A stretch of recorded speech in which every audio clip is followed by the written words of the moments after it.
Welcome to Kenton's videos. Enjoy the video. Back up your home layout and important settings before you change anything. This prevents accidental loss of widgets and shortcuts.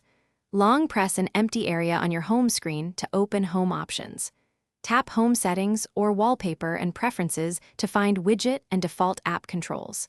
If long press does not show options, open Settings and search for Home or Launcher to proceed. Preparation reduces risk and speeds the removal process when you follow the next steps.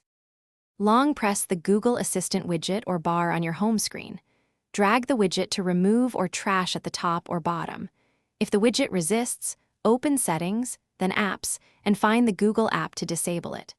Tap Force Stop, then Disable to prevent the Assistant bar from returning.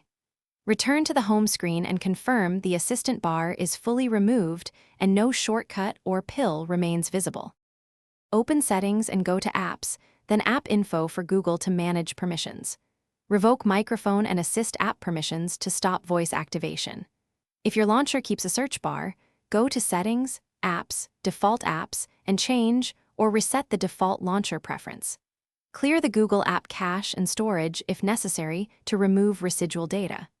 Reboot your device to finalize removal and verify the assistant is no longer active on the home screen.